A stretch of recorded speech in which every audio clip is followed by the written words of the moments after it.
अनामिका कौर। आइए नजर डालते हैं अभी तक की खास खबरों पर।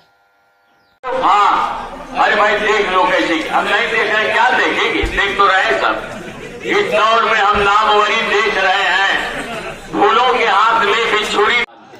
जयप्रकाश जी को हम भी मानते हैं। जयप्रकाश जी के लिए 4 पंक्तियां मैं समर्पित कर रहा हूं पूरी संघर्ष समिति की तरफ से। चांद से छन की रोशनी आई, अपनी लिखी हुई रचना है। चांद से छन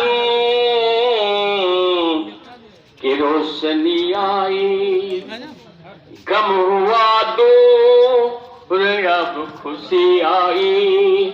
आप क्या आए जयप्रकाश जी से महफिल में, सारी महफिल में जिंदगी आई, सारी महफिल में जिंदगी आई। जयप्रकाश जी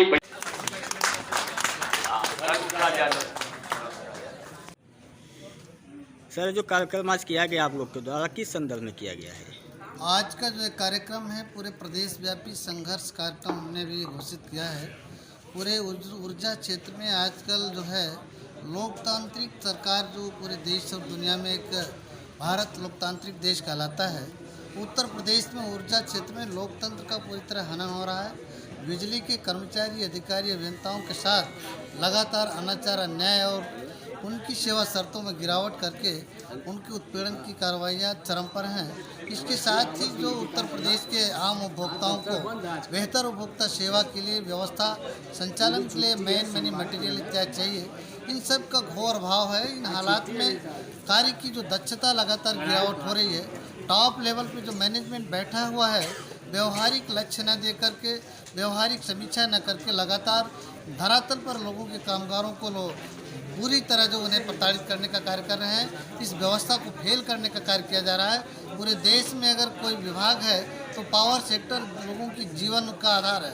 आज इस ऊर्जा सेक्टर को पूरी तरह से असफल करने का जो प्रयास चल रहा है, संघर्ष समिति के माध्यम से 15 सूत्री हमने एजेंडे जारी किए हैं, जिसमें कई पहला तो स्वेच्छाचारिता के आधार पे टॉप मैनेजमेंट द्वारा जो लगातार कार्मिकों का उत्पीड़न हो रहा है, भयावह हो रहा है, उसके खिलाफ कार्रवाइयों के साथ तो टॉप लेवल पे, बड़े लेवल पे बड़े जो है भ्रष्टाचार की कारगुजारियाँ चल रही हैं, उसको भी विशेष रूप से भी 25,000 करोड़ जो है रुपए के माध्यम से मीटरों का परचेजिंग किया जा रहा है। जहाँ मनी मटेरियल की घोर क्राइसिस है, यहाँ बड़े बंदर बांट करके भ्रष्टाचार का बोझ जो है शक्ति भवन में चल रहा है। और उत्तर प्रदेश का टॉप मैनेजमेंट है, यहाँ थोड़े गलतियों के कारण, छोटी गलतियों में अगर नियुक्ति प्रणाली में थोड़ी सी गलती हो जाए तो उस कर्मचारी अधिकारी को जो है डिसमिसल जैसी जो है दंड दे रहा है। लेकिन जो टॉप मैनेजमेंट बैठा है वो स्वयं गैर तरीके से संवैधानिक रूप से नियुक्त है। तो इन तमाम बातों के साथ ही उत्तर प्रदेश में जो पावर ट्रांसफार्मर हैं, जो ट्रांसमिशन के बिजली घर हैं, उन्हें निजी हाथों में दिए जाने का कुछ चक्कर चल रहा है। वर्ष 2000 में जब बिजली बोर्ड का विघटन हुआ था तो यह लिखा गया था कि 1 साल के बाद इसकी सेवाओं को, इसकी स्थितियों को, इसके हेल्थ को जो है आकलन किया जाएगा। अगर स्थितियां नहीं सुधरेंगी इसे बिजली बोर्ड का गठन किया जाएगा। लेकिन 22 साल लगभग बीतने को हैं। ऐसे हालात में इस पर कोई विचार करने के बजाय लगातार निजी हाथों में देने का जो प्रयास चल रहा है, साथ ही जो है पूरे अन्य जो हमारे संविदा के कामगार पूरे जीवन इस ज़िंदगी यहाँ पर खपा देते हैं। 20 साल 18 साल की उम्र में आके 60 साल की उम्र तक, 62 साल तक लोग काम कर रहे हैं, लेकिन उनके जीवन का, उनके परिवार का कोई आधार नहीं है। भारत के कई स्टेट हैं, तेलंगाना है, अभी आप पंजाब में देखें, आप राजस्थान में, वहाँ संविदा कर्मिकों को जो है नियमित किए जाने की घोषणा ही नहीं की, वहाँ रखे गए। हमारे जो पुराने लोग हैं, ये पेंशनधारी लोग हैं, लेकिन 2000 के बाद जो हमारे सेवा में आ रहे हैं उन्हें पुरानी पेंशन नहीं मिल रही। जबकि लोकसभा, विधानसभा, राज्यसभा या विधान परिषद में एक ही व्यक्ति जिन विधानसभाओं में जाता है या जिन जो है पार्लियामेंट्री में जाएगा उतने पेंशन उन्हें मिलती है।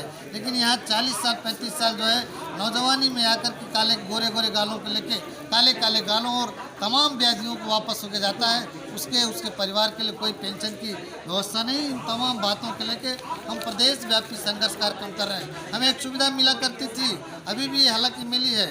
जैसे आप बस में हैं, रोडवेज की सुविधा है, आप और रेलवे के लोग हैं तो उन्हें ट्रेन की फैसिलिटीज़ है। हम बिजली के लोग हैं हमें लंबी ट्रेन की सुविधा मिला करती थी, अभी भी बहाल है, लेकिन उस पर भी कहीं न कहीं डंका मारने का प्रयास चल रहा है। इन तमाम बातों के लिए कर्मचारियों में व्यापक रोष है और टॉप मैनेजमेंट जो नॉन टेक्निकल है, ब्यूरोक्रेट आदमी, वो व्यवहारिक कठिनाइयों, व्यवहारिक स्थितियों को समझे बिना यहाँ लगातार क्रश करने का काम कर रहा है और कहीं ना कहीं इससे पूरा उत्तर प्रदेश का 45,000 बिजली का रेगुलर और लगभग 70,000 से ज़्यादा नीम संविदा के कार्मिक पूरी एकजुटता के साथ संघर्ष के मैदान में हैं। हम आने वाले दिनों में हमने गुजारिश की है कि 17 तारीख के पहले अगर कोई निर्णय नहीं होता है तो पूरे प्रदेश का हमारा संघर्ष का एक कार्यकर्ता शक्ति भवन पे प्रदर्शन करेगा और 17 के बाद अगर कोई भी निर्णय नहीं होता है तो 21 तारीख को सभी जिला और बिजली के परियोजना मुख्यालयों पे व्यापक स्तर पर जो है विरोध सभाएं होंगी। और मैं जनमानस के हित में अभी प्रथम दृष्टया अनुरोध करूंगा आपके माध्यम से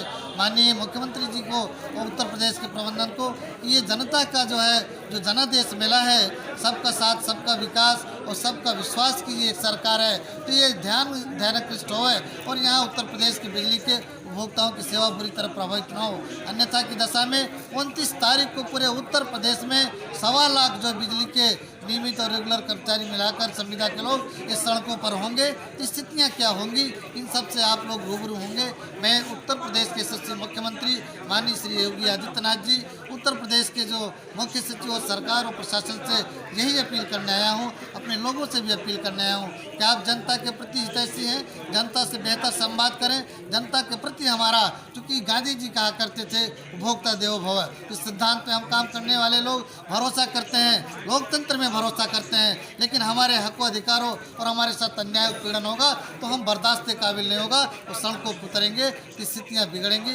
इन सब के लिए इनके बीच जन जागरण करने आए हैं। और आप सब जो है देश के चतुर्थ स्तंभ है, जहाँ पर जुडिशरी है, वहाँ पर लोकतंत्र में अगर न्याय कहीं नहीं मिलता है तो ये मीडिया के माध्यम से मिलता है। हमारी आपसे भी अपील है कि आम जनमानस में और प्रशासन और शासन में संदेश दें कि बिजली का एक एक कामगार पूरी तन्मयता के साथ संघर्ष के दौर में चल रहा है और उत्तर प्रदेश की सरकार जो पूरे प्रदेश में एक देश में एक दिशा देती है, भारत ही नहीं पूरी दुनिया में अगर उत्तर प्रदेश को देश का दर्जा दिया जाए तो 6वां राष्ट्र के दर्जे में आएगा, सबसे बड़ा राष्ट्र। यहाँ की 25 करोड़ जनता को अंधेरे में न डाला जाए, इस बात की अपील करने आप सबके माध्यम से आया हूँ। मेरी यही गुजारिश है कि समय रहते इनकी जो जायज़ मांगे हैं, 15 सूत्री मांगे हैं, इस पर विचार करें, मंथन करें, चिंतन करें और एक न्यायपरक निर्णय करके व्यवस्था को सुदृढ़ चलाने के लिए प्रयास करें। इस बात को लेकर के हमारे बीच में अभियंता संघ के केंद्रीय महासचिव भाई जितेंद्र गुर्जर जी, प्राविधिक के प्रांतीय अध्यक्ष CV त्रिपाठी जी, हमारे और ये बिजली मजदूर पंचायत के